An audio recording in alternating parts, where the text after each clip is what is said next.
Alors, toujours dans le registre de la socialité, la vogue actuelle de la cohabitation, elle est typique de la période de solsticialité, justement. La socialité, c'est le souvenir.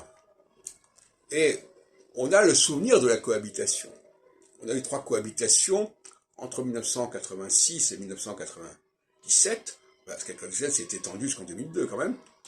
Et en phase solsticiale, des événements de ce genre reviennent à la surface.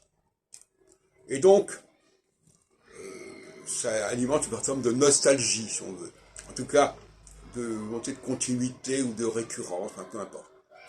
Et donc, actuellement, l'idée d'un Premier ministre comme Lionel Jospin, typique, ou comme Jacques Chirac en son temps, ou comme Léo Balladur en son temps, fait son chemin. Et c'est le retour du refoulé. C'est le retour du colonel Chabert, si on peut dire. Et donc, ce personnage, qui à certains moments est évacué ou s'efface, eh bien là, il revient en force. Moi, je l'avais annoncé depuis pas mal de temps, et Mélenchon le reprend.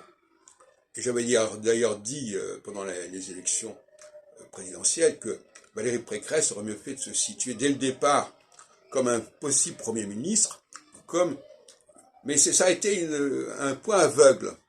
On ne parle que de la cohabitation que depuis l'élection présidentielle, depuis la fin de l'élection présidentielle.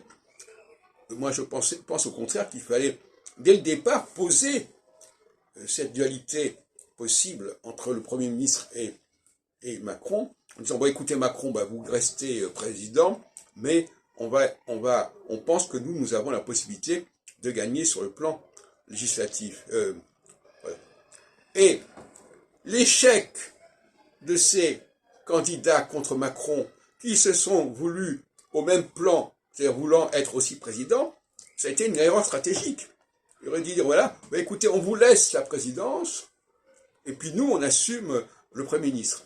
Et je vous signale que sous Giscard d'Estaing, le problème s'est posé également. Giscard d'Estaing a été élu en 1974, il y a eu des élections en 1978 législatives, et il y avait une opposition qui disait, nous allons avoir la cohabitation.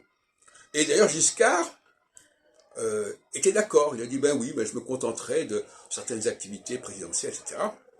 Le problème, c'est que, en fin de compte, les élections législatives, moi j'ai participé à ces élections d'ailleurs, n'ont pas donné la victoire à la gauche. Bon, pour des raisons qu'on pourrait expliquer, qui sont le fait que nous étions en période de solsticialité, etc., peu importe. Donc, effectivement, ça ne s'est pas produit. Mais le projet de cohabitation, il est déjà exprimé en 78. Et il est déjà pensé en 78. Et donc, stratégiquement, Mélenchon, il s'est ressaisi. Il est retombé sur ses pattes. Il avait joué la carte présidentielle. Mais juste après, bien qu'au soir du second tour, il était déjà il avait plus ou moins fermé ses perspectives. Et puis, je ne sais pas pourquoi, quelqu'un lui a dit, mais non, c'est pas terminé. Il y a les élections législatives, et les élections législatives, c'est la cohabitation possible, et à ce moment-là, il faut rejouer la carte du Premier ministre.